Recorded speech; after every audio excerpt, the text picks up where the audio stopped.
What's up, YouTube? Here again with another Mustang video, and we're traveling here on a nice, cool Illinois morning. It's let's see, 38 degrees outside, so it's pretty chilly. And I'm sorry about the sun being directly in everyone's face here, but that's just the way it is when the sun's facing that direction. So anyway, the point of this video.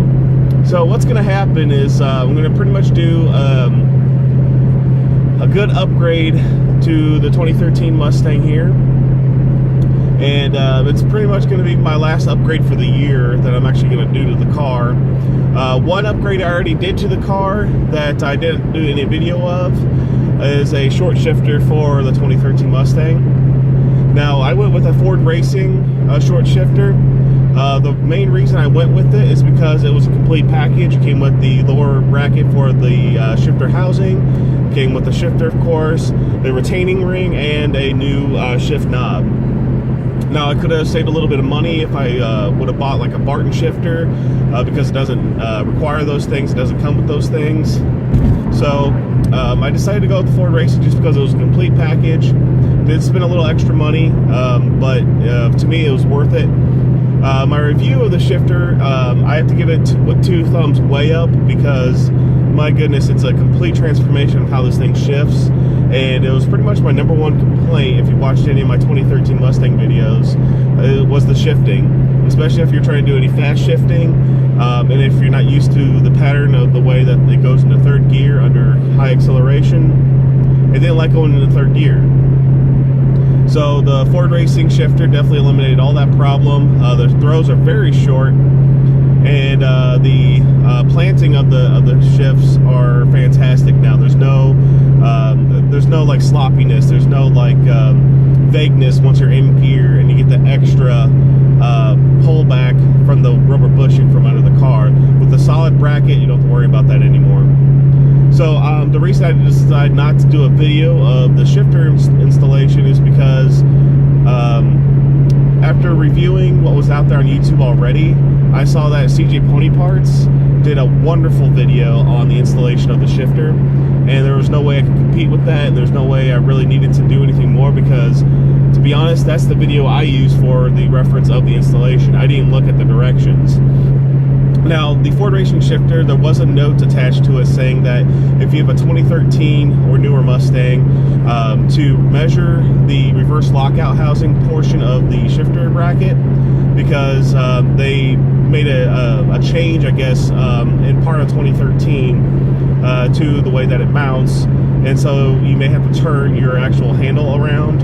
I didn't have to do that because everything was normal. There wasn't the screw, so I must have had the older housing, so no issues whatsoever. Installation was very easy, but there was really no reason for me to do the video on that, so I decided not to do it. So what we're doing now, we're going to be going over to my buddy Wes's place. If you remember, we did the 2003 Mustang overview of his built 03 GT, and he's got a nice big garage. He doesn't have a lift yet, but he's got enough space to where it's a lot easier to maneuver around than my little garage. I did the shifter install in my garage, and it was just fine for what I needed to do. But with what I'm doing today, with what we are doing today, we're not going to be. We're going to need a little bit more space. We're going to need a little bit more access to under the car. So what we're doing is we're going to change out the shocks, struts, springs, rear lower control arms, and the panhard bar. And so that's a good amount of things to do this morning. After watching the videos, reading forums, and all that stuff, doing my research, you know, and again, this is a purpose car, so I didn't want to do anything drastic. But the ride height, I was never comfortable with it. It still looks like a 4x4 to me. 4x4, of course, if anyone has owned a Mustang, knows that the factory suspension, you could pretty much fit a full fist between the wheel, or between the tire and your fender. So I wanted to change that up a little bit. When I get to the garage here, I'll show you what parts I'm going with, what parts I decided to go with, and then get some video of us doing the install. From what I understand, everything's pretty simple, should be pretty smooth. Of course, this car is still pretty much like new. All the bolts don't have a speck of rust on them, so I don't intend on fighting any hardware. Everything should be pretty straightforward. So I have a little bit of a drive to go here, but luckily for you, you don't have to wait and watch me just drive. So we'll go ahead and snap my fingers and we'll be at the shop. And voila, we're here at the shop. So I got the parts all laid out here, and we'll show you what's going to be going into the 2013. Okay, so here are all the parts, and all this is going to be put into the 2013. Standard suspension stuff. We got some Koni STRT shocks and struts. They're supposed to be pretty good for a good replacement if you're going to a lowered car. And we're using American Muscle's SR Performance lowering springs. It's supposed to drop it 1.5 inches all the way around, but keep that rake look, which is a look I like. And to eliminate wheel hop and keep the suspension pretty sound, we got some BMR lower control arms and a BMR adjustable panhard bar. So this is going to be going into the car, and we'll get started. Do you know where your jacking points are? Yeah.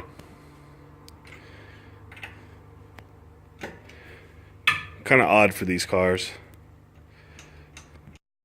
So far, so good.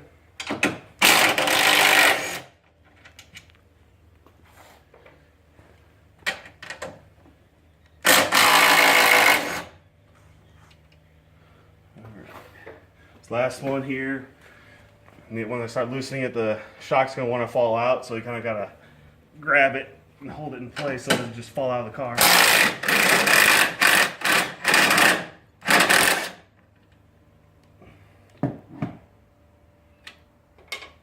And the whole assembly.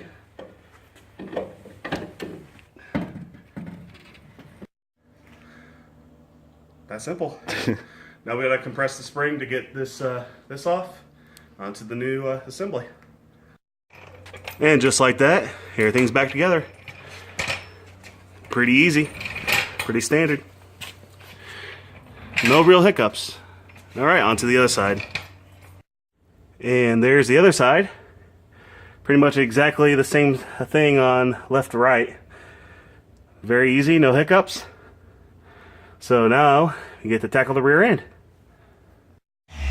Here we go, we got the springs and shocks in. You do have to drop your rear sway bar in order to do it, but it's just 2 bolts, real easy. And it's got little retainers up there.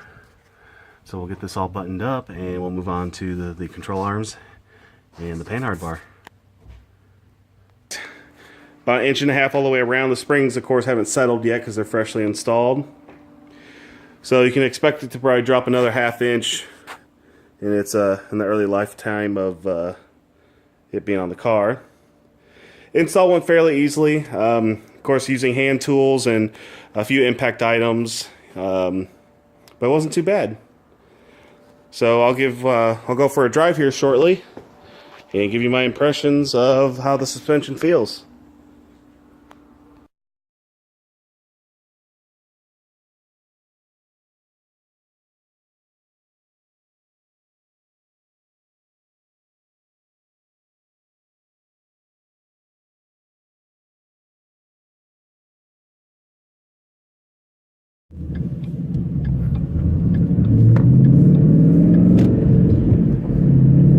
Alrighty folks, just got done with the install and went on a little test drive here not too long ago just to verify that there's that nothing was loose, nothing was rattling, none of that kind of issue.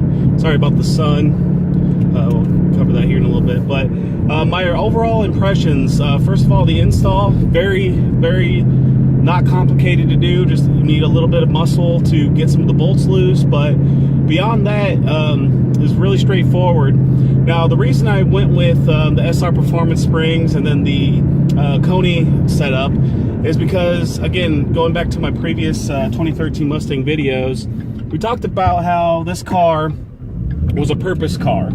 I didn't want it to be something that was completely undrivable one way or the other. I didn't want something that it'd be too bumpy, it wouldn't be that comfortable of a ride. that it would, that, you know, I just didn't want something that drastic, but I did want to improve a bunch of the things that I didn't like about the car. So again, I replaced the shifter with the Ford Racing shifter. I got SR Performance lowering springs. On initial drop, you'll see from the photos, it dropped it about a little over an inch from the original ride height. And of course, they'll settle a little bit after some time. So the 1.5 inches is pretty well advertised that it's pretty accurate. The rear dropped about 3/4 of an inch just on initial install. But I can already tell from driving it a little bit and then letting the car park and looking that it did drop about another probably 1/4 inch or so. So I'm sure after the springs all settle, it'll be about 1.5 inches all the way around total. So, but I mean, the ride quality is still fine. And even though the car does look lowered and it does look a lot better, ride quality seems to be pretty spot on. I did give it a nice good throttle push, and my wheel hop is essentially non-existent anymore, which is really nice. So that was definitely a major improvement. And so this installation, again, this is probably going to be my last one for a while, at least for the year. I gotta save up some more money now to do more of the fun stuff down the road. Wheels and tires will be coming at some point. I am going to do a different front lip. I'm going to do a Roush chin spoiler, and to help complement the lowered look. Then after that, it's a big save up for the boosted application I'm going to be doing. So a lot of stuff down the pipeline for this car, so I'm really excited about it. And you know, just doing this little thing, it didn't cost a whole lot of money to do everything. You know, we got everything here for less than $1,000. You know, that's complete suspension change setup. That's lower control arms. Again, I went with BMR. They're street editions with the polyurethane bushings. The adjustable panhard bar from BMR as well. It's also a bigger unit. Keeps the suspension nice and stiff and together. And then, of course, the Koni SRTR setup, which are just your typical orange Konis. Good for a street application, one that's not you know, a hardcore, you know, drop or anything like that. It's good. It's a good replacement for factory, or you know, if you're going to just a small lowered setup like I am. And of course, the SR Performance lowering springs from American Muscle. So I did all that, and I'm very happy with how everything turned out. I'm going to get some more miles on the car here, but I'm pretty much going to end the video at this point. I just wanted to share my thoughts with everyone here. I'm sorry about the sun blaring in. You probably can't see my face too well, but you know, I'm not that good looking, so who cares? But I'd like to thank you guys all for watching. It's been a fun journey so far in the 2013, but this is pretty much it for 2016 modifications to the car. So I'm going to get back to enjoying the drive home, and we'll see you guys next time. Thanks for watching.